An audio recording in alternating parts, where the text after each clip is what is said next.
it's crazy. And it makes you go, well, who really is in charge? Who really is, there are conspiracy theories, of course, but who really rules the country or the world? Did you get any inkling into that, like the deep state? What is the deep state?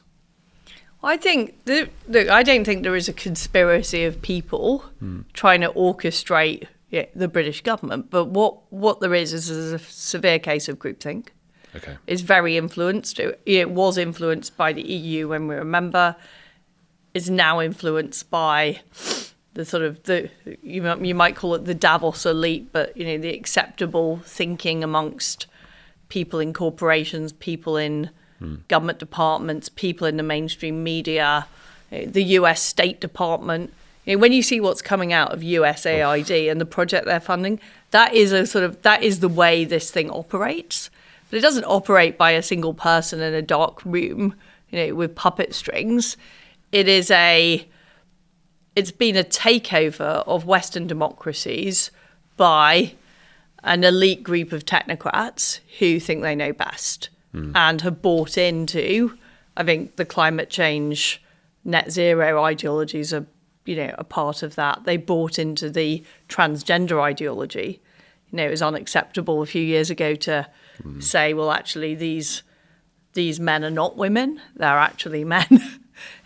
But that kind of spreading of bad ideas has been enabled by the British state because it's so opaque and it's so unaccountable that it's very hard to actually get to the bottom of what is going on. And I was Minister for Women and Equalities, and even getting to the bottom of who was behind putting things forward there was really hard. And you can spend a lot of time as a minister trying to investigate just your own area of operation.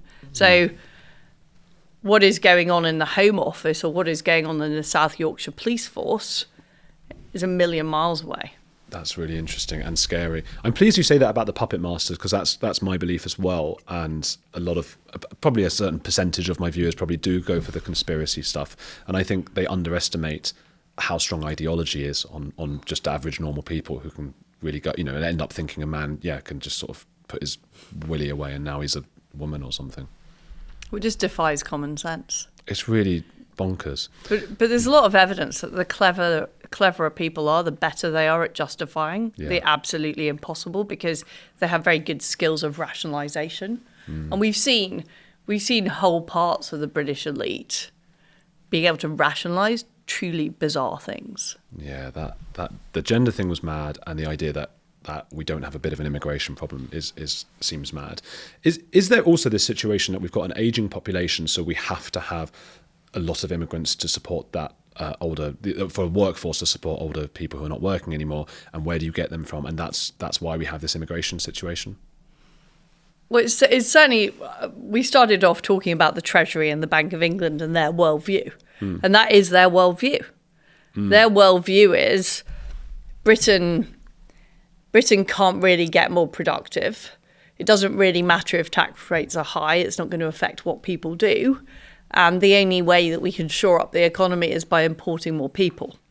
Now, what's been shown is not only does that make everybody in Britain worse off, because the GDP per capita is going down, even if the overall GDP is going up, the amount per head is going down. But even the GDP is not being boosted by immigration overall, because lots of people have been brought in who don't work or who are low skilled. So it's definitely the way the economic models work that are produced by the Office of Budget Responsibility and the Treasury and the Bank of England. That is their belief system, but I believe it is wrong. And they set that belief system and those models independently of political judgment. And that is a huge problem, because if a future government comes in and says, we want to drastically reduce immigration, the Treasury will say, or the OBR will say, okay, there's less money to spend on the health service. Even though they're wrong, their model prevails. And, the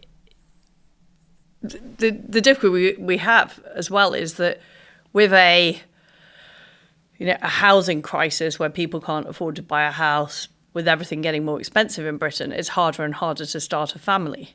So you have more immigration, puts more pressure on things like housing, which makes it harder for the British population to have a family.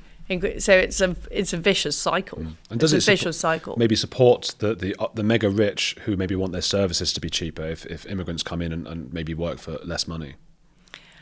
I think that may or may not be true to some extent, but I think it's been driven by partly by short-termist treasury economics, which haven't proved to be true. They've proved to be the opposite. We've had 30 years of stagnation, which is the thing that I was trying to solve. But it's also driven by this globalist philosophy of we should care equally about any human being, regardless of whether they're from Afghanistan, Somalia, or Britain.